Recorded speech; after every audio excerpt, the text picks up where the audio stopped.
I remember being at work, always thinking like, even if I wanted to go outside to be able to enjoy the sun, I couldn't right now. Because literally, I always have to come in here and clock in at a certain amount of time. I clock in the time they tell me and clock out at the time they tell me. I'm surrounded by walls all over. The only source of light I have is literally the top window, which gives me a little bit of sunlight. Of course, I get my 30-minute break, which I can go outside. So that means literally for 8 to 12 hours, I can only get 30 minutes fully of sunlight. Just to really think about that perspective, like, wow, if I wanted to, I really couldn't, right? If God forbid something happened today, I didn't have any paid time off and I called off, I wouldn't get paid for those hours, or I could potentially get fired if I really had no hours at all. And just the fact that another person had that much control over me, I didn't feel free. It was stuff like that I thought about at a really young age, right? And I've always been like, man, I just want freedom, right? I can't ever have true freedom, even if they was paying me $5,000 a month, $7,000 a month, $10,000 a month, and they're telling me when I clock in and when I clock out, I don't have freedom. It meant a lot to me to be able to have freedom, to be able to do what I want. And if I want to travel, I can travel on my own time, my own accord, whatever the case may be. That was what I would strive for. First job I've ever worked was when I was 15 years old. I grabbed a job at White Castle, which I was so happy. Don't get me wrong, I was so happy at 15 years old getting a job. I couldn't believe that me, right, I could get a job. I feel like nobody was gonna ever hire me. I applied for McDonald's, Oberweis, which is like an ice cream place, Steak and Shake, and a bunch of other places. The reason why I even want a job at such a young age is because I've always liked hustling. I like money. I like making money. I used to do side hustles and stuff like that, selling candy. With everything I'm saying in this video, don't get me wrong, I don't hate people who work 9 to 5, or like, I don't encourage people to not have a 9 to 5. I feel like there's levels to this, right?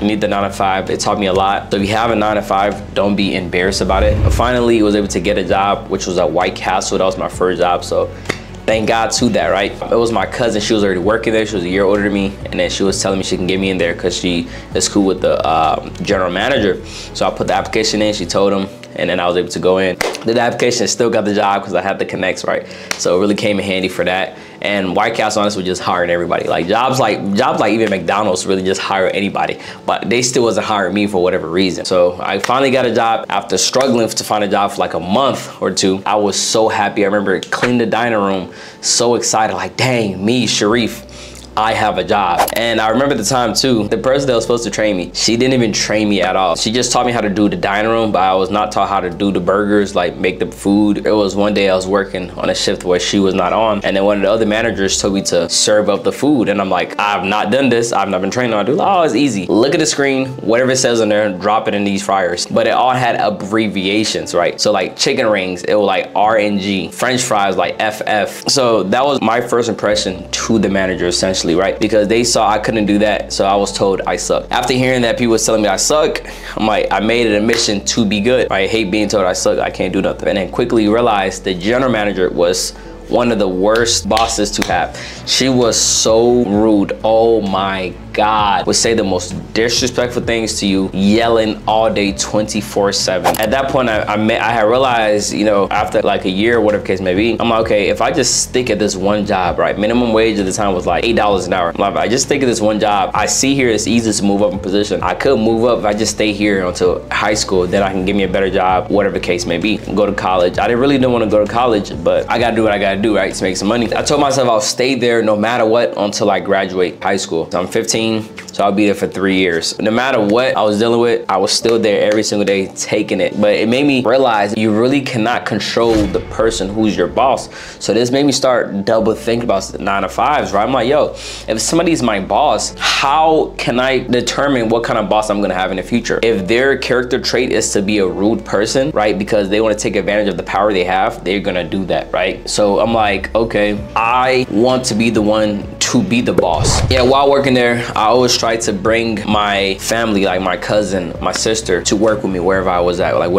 anything good I'm doing, I tried to get them involved. So I got my sister to work there, and then I got my cousin to work there, right? Me and my cousin was super close. Like even starting YouTube back in the day as a kid, like doing little pranks and challenges. I saw he was trying to do it, so he encouraged me to do it as well too. So I did it as well too. So I'm like, okay, he did that for me. So when I got my job, I did the same thing for him as well too. And then I remember talking to him, having a conversation with him. And now remind you, up to this point, even I have thought about my own business before, right? But I was quickly shot down because like, I had to really realize, I realize that now, but you are literally brainwashed in school. Because at some point I had dreams and aspirations of having my own business. That was quickly shut down in school because I remember I brought that up to one of my teachers. At first they told me, no, I shouldn't do that. I should go to college. And they told me they gave me the statistics on how many businesses fail and how likely I was to fail in a business and why it's not a smart idea for me to start a business. And I'm like, okay, these are my role models. These are people I'm supposed to be listening to. So I went along with it. Around this time, my cousin was really trying to work on like self-development and like tapping into the real world essentially, right? Like conspiracy theories and stuff like that, which a lot of, I didn't really believe that stuff.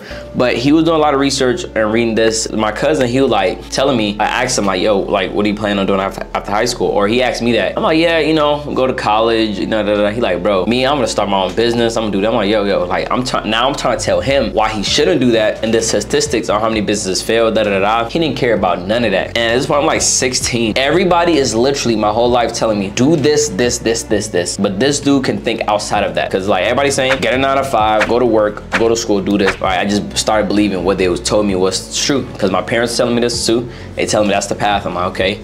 They're right. They know what's best for me, right?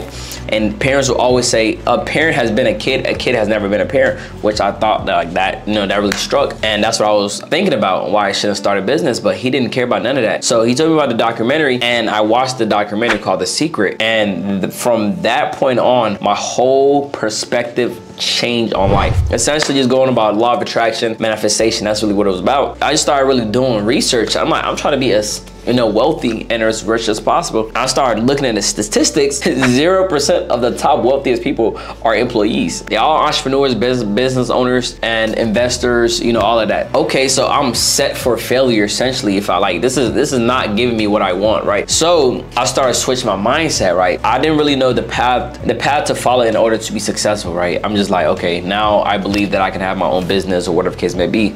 I'm not sure how I'm gonna get there, but I'm gonna do something on my own. I'm gonna be an entrepreneur. Around like, I would say junior, senior year of high school, I took a class on personal finance. And this, like literally, I never liked high school. This was the only class that I actually felt like taught me life lessons. Cause I always felt like school is not teaching me valuable life lessons, right? But personal finance class taught me exactly that. It started teaching me about investing, Roth IRAs. It started teaching me about real estate. You know, it started teaching me about credit. It just gave me the blueprint of what I needed essentially. So then I went ahead and I went to like YouTube and I started researching more. Got my first credit card, eventually ended up opening up a Roth IRA. Now the YouTuber specifically that I was watching at the time, he doesn't really do that anymore now. Huge shout out to Graham Stephan. He's the reason why I'm here essentially, not directly, but indirectly, because of the fact that that was my first bit of information that I was watching back to back to get a lot of my information on the credit cards I should get and stuff like that, right? And you know, personal finance as a whole. I no longer saw the path of college in my life, right? It was like, I couldn't envision it. It was like, that's not a thing, right? And I started doing a breakdown. I'm like, okay, I want to make my first 6 figures before I turn 22, right? So that means 21, my latest year, right? My last year. So I started thinking that. And then I remember my senior year of high school, I was in class with one of my friends, and we were just talking back and forth with my guy Angel,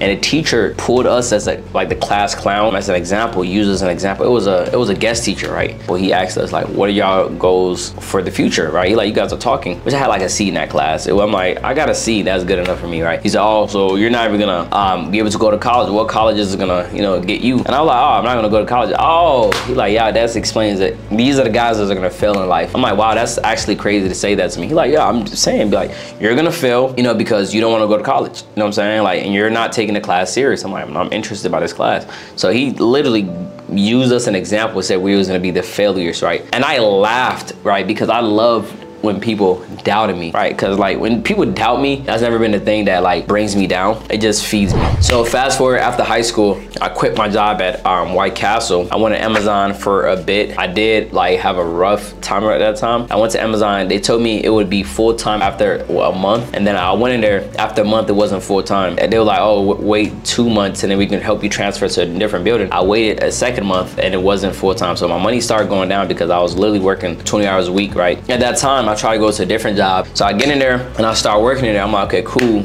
Like I literally have, if I hit my 3-year mark in this warehouse, I have completely failed. You know, at this point, like I'm like, yo, I just want the freedom, right? I just want to be able to, if I want to go to a party, I can. That barrier was just like, there's no way, right? And then the amount of money I was trying to make, I was trying to make a doctor's salary at the age of like my early 20s. I remember literally going in WeatherTech every single day, miserable. I have to come in here and I have to clock in from 3 p.m. to 11:30 p.m. And there's people, I'll go ask them, how long have you been in here? I've been in here 5 years, 10 years, 15 years. I'm like, how can you do that? Like, I don't understand. I never saw a future like that for myself, right? And which later on when I read books, it's like, you really have to envision the life that you want to live, which I learned that from the documentary I was watching, right? Eventually, I did get my real estate license during working at White Castle. I mean, working at WeatherTech, which is packing floor liners and stuff like that. If you don't know, so the floor liners in your car, probably WeatherTech floor liners. I may have been the one packed that for you, right? I would go to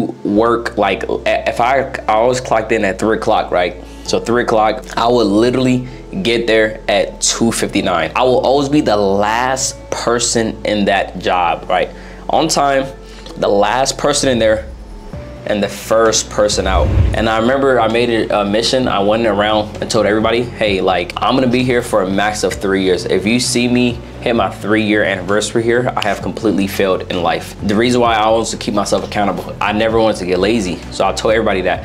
As a constant reminder, like, yo, you told everybody that. So if you literally hit 3 years, they all gonna look at you. I done spread that to every single body in here. So if I hit my 3-year mark in here, that is absolutely embarrassing. I'll be embarrassed. And I told myself, I gave myself the factor that I cannot leave the job. I told myself that is my last 9 to 5 that I'm ever working in my life, right? I had that much confidence in myself to go around and tell absolute strangers, everybody that I'll be working with for the next couple of years, really realize that these jobs don't care. They just care about themselves, saving themselves as much money as possible. And that's all that matters, right? Anything that happens to y'all, it is what it is, right? My first incident realizing that they don't care about you was during the virus era, right? During that year, everybody had to stop working unless you was essential. They called all of us into one group. Like, CEO says, you know, you guys can go out for as long as possible. We don't know how the economy is looking right now. We pay you guys until everything is good again. And I was like, wow, this man is great. This is a great dude. Like, the fact that he would pay us for however long we can just stay home. Like, actually a day after that, they called me like, oh, we want you back to work. I'm like, wait, I thought we was going off. Like, yeah, we was able to get approved for being essential workers. I don't know what strings he pulled, but he was marked as essential. So we could come back and work. And I'm like, yo, like, well, can we just not come back and still get paid? So actually, no, you gotta come back this week or you're not getting paid at all. And a lot of different things, I realized that these jobs don't really care about you. Right after that, I was gonna quit my job. I talked to my dad about it. He was like, no, come to this job. I'm telling him like, okay, this is what I want to do. I'll be honest, this is what I'm making from this this side hustle. At that point, social media started taking off and I was making enough money where I could quit the job. It was just risky. It was like, man, I've been making like a decent amount of money, more than my 9 to 5 like the last few months. I was like, do I want to really risk this? And of course, you know, him being brainwashed essentially, you know, no offense. So I didn't choose that path just for the simple fact that just because I wanted to show him that like I don't really need this, right? So I went to the job, got paid like $2,500. I was making way more than that from content. So I stayed there for like 5 weeks just so he can kind of feel like, oh, at least I did it, right? Just kind of show him. But I got up out of there. I'm like, yeah, there's no way I'm doing this. And a lot of people was telling me, oh, you can, move up positions. I'm in there driving forklifts, all types of machines. I'm like, this is so miserable to me. This is not gonna help me get there quicker. I'm on the verge of finally my breakthrough, right? So let me go all in on this. As soon as I quit, the following month, I hit my first 10K month. The next month after that, I hit a 30K month, right? And it was like, oh my God. I took the risk and it paid off. And I was able to hit my goal, make my first 6 figures at 21. That's my reason for why I don't want to work a 9 to 5. It just wasn't really aligned for me. And while I'll never work, it just didn't make that fulfillment, right? And I realized like, what is more painful than me locking in now, right? Because like during that time while I was trying to that year, while I was trying to lock in and like make my first 6 figures and everything of that sort, I literally cut off everybody. I wasn't doing nothing but grinding, right? I went on a time skip. Thank y'all for watching. If you watched this video to the very end, I want to literally do a $100 giveaway, man. Give away $100. All you gotta do is comment 4th gear, so I know something really random, super specific. I know you watched this to the very end, and if you watched it this far, oh my God, you're going to be a very successful person, because the fact that you can literally cut off all the distractions and watch this video to the very end is actually insane. So comment 4th gear and you will get a chance of getting that $100, right? $100 giveaway for somebody commenting 4th gear. I appreciate each and every one of y'all. But yeah, catch y'all on the next one. Thank y'all. I'm out.